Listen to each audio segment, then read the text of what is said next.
So, a bit of a story about my movie-going experience. I bought my ticket to Suzume online a few days ahead of time, believing that I was being clever. A few days later, when I went to the theater, I realized that I was, in fact, very not clever and had gone to the wrong theater. I was left with no choice but to buy another ticket and wait 2 hours for the movie to start. So I ended up spending about twice as much money and twice as much time on watching the movie as I originally intended to. So, was it worth it? Yeah, absolutely.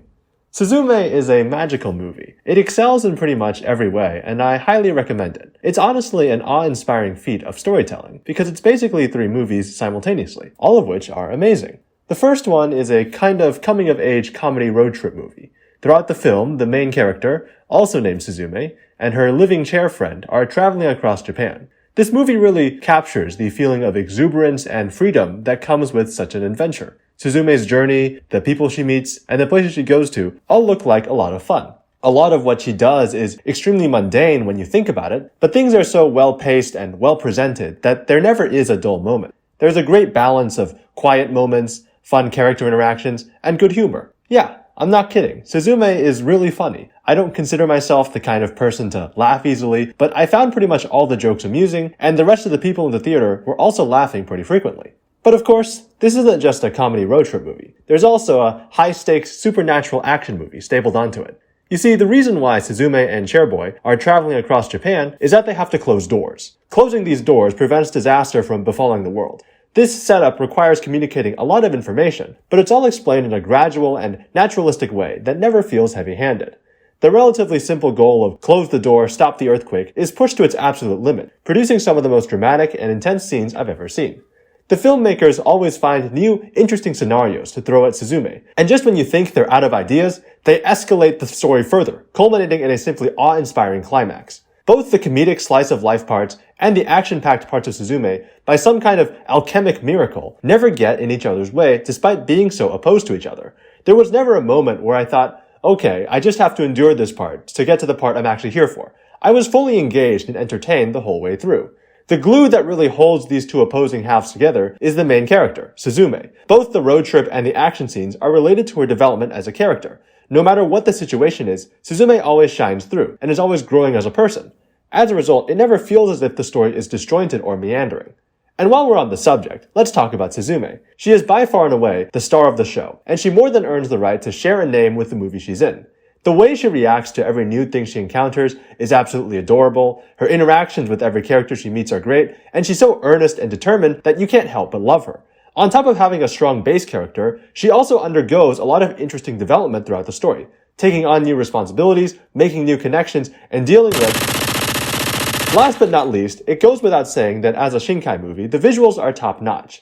Shinkai especially excels at depicting sprawling environments and the tiny details of daily life. The detailed environments make the abandoned places much of the story takes place in feel like places that people really did once inhabit, and get across the sheer scale of what the characters are fighting against. Meanwhile, the small details flesh out the world Suzume inhabits, making them feel real and showing what's going to be lost if she fails in her quest. So that's Suzume, a masterfully crafted combination of an excellent main character, excellent visuals, and 2 excellent stories.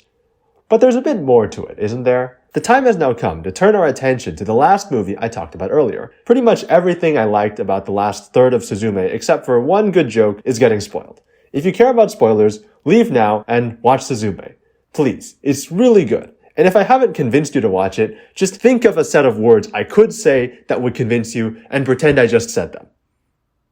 Alright, now that I have convinced all people in the world to watch Suzume, it's time to talk about its emotional core. In addition to being an excellent comedy road trip movie and an excellent supernatural action movie, Suzume is also an excellent story about a girl coming to terms with her grief.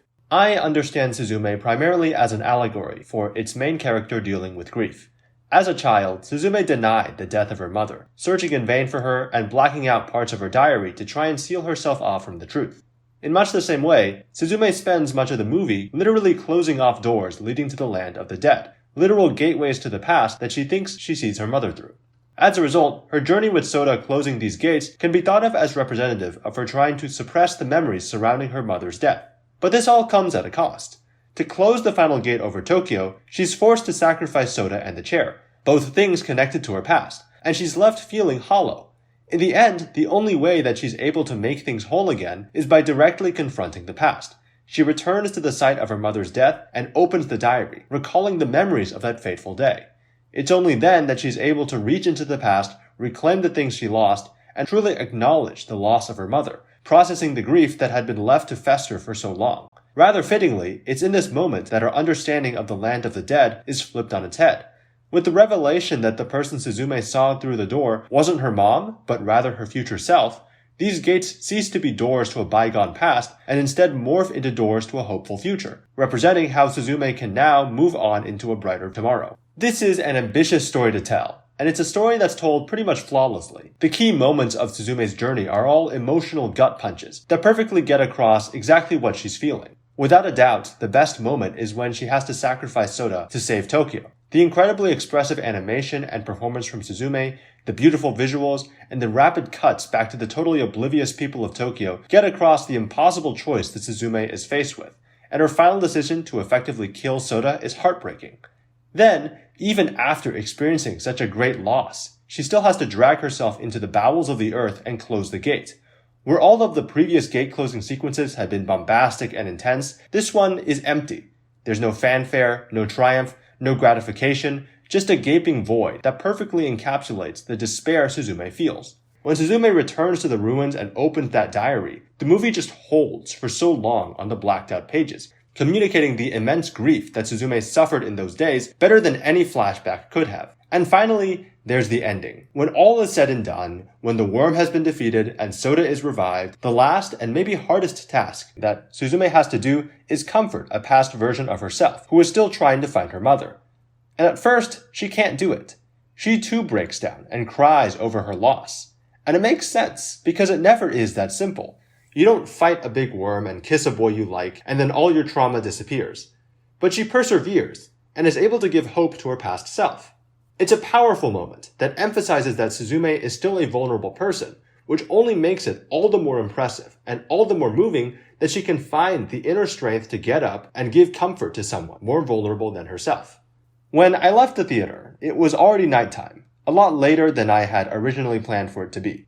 Normally, I'm the kind of person that gets really upset over every minute that I waste. But I didn't feel any frustration with the time I had wasted because of Suzume. I just felt bliss. Bliss about experiencing a truly great film. That's the power of magic, I guess.